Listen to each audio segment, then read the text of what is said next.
Hi, everyone. Summer's coming to a close, and I thought it would be a great opportunity to take a look at where the user interface is and where it's going. And here we go.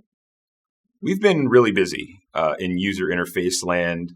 Over the past few months, the UI team has been working with the engineers to go over the effort of basically separating every single thing you see on screen out into its own module.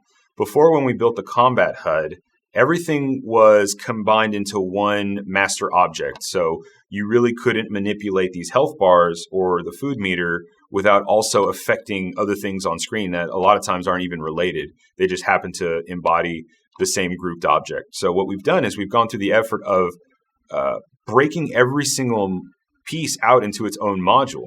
So, for instance, the food meter now is its own thing. The health meters are their own thing. Grouping meter, compass, etc. Now, the greater impact that that's going to have on the future means that this really does allow us to move forward with our efforts to do user customized layouts. So this is something that we've been playing around with since the beginning. It's something that we know is a huge requirement for a game like this. And we are finally now getting to where we're on track to put this in your hands very, very soon. So here I am kind of messing around, and now I have a HUD layout that puts a lot more of the character-specific information around the character, and I think that's a cool way to play. So pretty soon, people will be able to experiment with this. So if you noticed, I actually moved around a new module that you may not have seen before, this little guy right here. That's our durability HUD. So it is a approximation of your equipment screen layout, and this will change per archetype based on your equipment slots. And what it'll do is it will show up as soon as any piece of your gear that's equipped starts to lose its durability and gets close to breaking. So that's a new feature that we're adding to the game very soon, is equipment durability. And another thing here is a harvesting HUD. So very soon you're going to be able to go inside of the game and pull out harvesting tools to harvest nodes like stone and wood.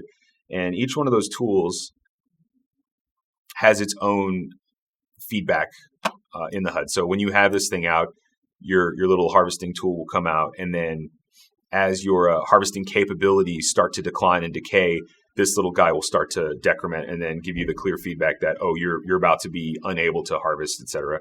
So we're still designing that system, but you will have a little module on your screen that you can manipulate once that goes online.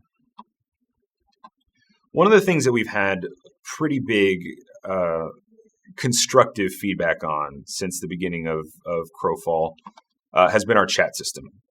So right now, I'm going to show you kind of the early stages of our redesign.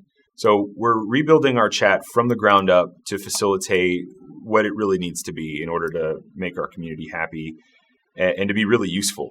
So we here's a pretty familiar layout. You've got your chat window and you've got your multi-tab interface, but what we're doing is we're letting you expand this to create new channels,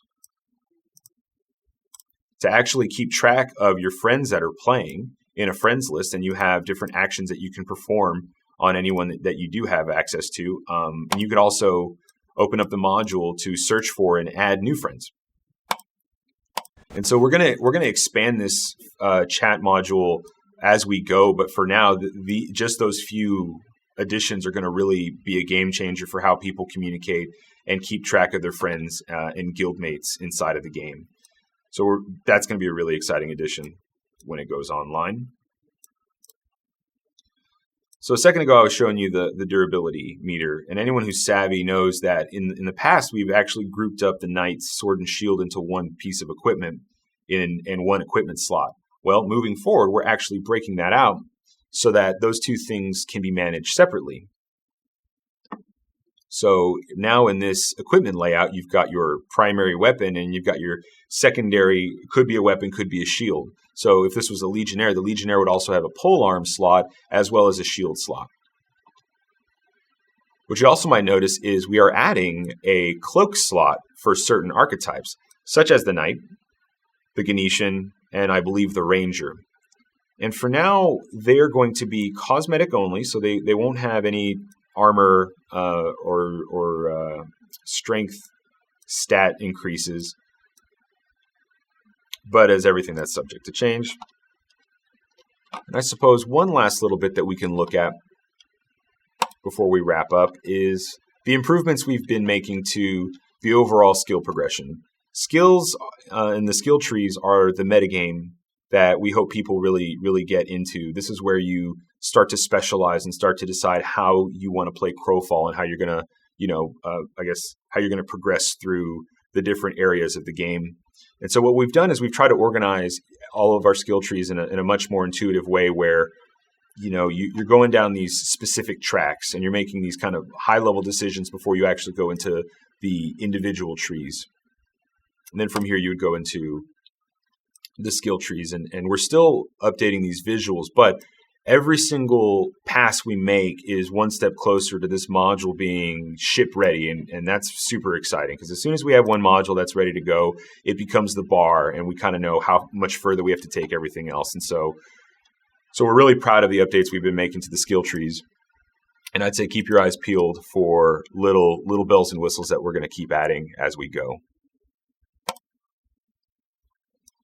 So we're definitely moving into fall and winter with a lot of other cool stuff that's going to be non-HUD related. But for now, hopefully the little things that we're adding to this are really exciting, especially player customization. So thanks for watching, and we'll see you next time.